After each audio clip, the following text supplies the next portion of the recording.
ইসরায়েলের আকাশে ইয়েমেনের সশস্ত্র গোষ্ঠী ব্যালিস্টিক ক্ষেপণাস্ত্র হামলা করেছে। তবে ইসরায়েলি সামরিক বাহিনী দাবি করেছে তারা সফলভাবে এই হামলা প্রতিহত করতে সক্ষম হয়েছে।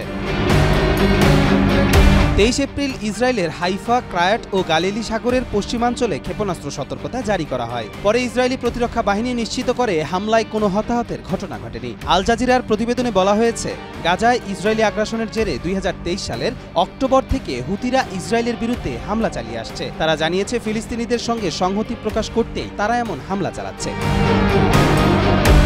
ইতিপূর্বে ইসরায়েল ইয়েমেনের রাজধানী সানাসহ বিভিন্ন হুতি নিয়ন্ত্রিত এলাকায় পাল্টা আক্রমণ করেছে। তবে সর্বশেষ হামলার দায় এখনও আনুষ্ঠানিকভাবে স্বীকার করেনি ইয়েমেনের সশস্ত্র গোষ্ঠী। অন্যদিকে ইয়েমেনের সশস্ত্র গোষ্ঠীদের অভিযোগ, গত 15 মার্চ থেকে মার্কিন সেনাবাহিনী প্রতিদিনই হুদাইদা, মারিব ও সাদা প্রদেশে বিমান হামলা চালিয়ে যাচ্ছে। বুধবারে এক হামলার মারিবে একটি টেলিযোগাযোগ স্থাপনায় আঘাত হানা হয়েছে, যা পূর্বেও লক্ষ্যবস্তু ছিল। এর জবাবে ইয়েমেনের সশস্ত্র গোষ্ঠী মার্কিন ড্রোন লক্ষ্য করে আক্রমণ বাড়িয়েছে। তাদের দাবি, হাজ্জা প্রদেশে যুক্তরাষ্ট্রের একটি MQ-9 রিপার ড্রোন গুলি করে ভূপাতিত করেছে। প্রায় $30 মিলিয়ন মূল্যের এই ড্রোনটি 40,000 ফুট উচ্চতায় 30 ঘন্টার বেশি উঠতে সক্ষম। মার্কিন কর্তৃপক্ষ ড্রোন ধ্বংসের ঘটনা স্বীকার করলেও এ নিয়ে বিস্তারিত মন্তব্য করতে অস্বীকৃতি জানিয়েছে। কবির চৌধুরী, জয়, মাই টিভি।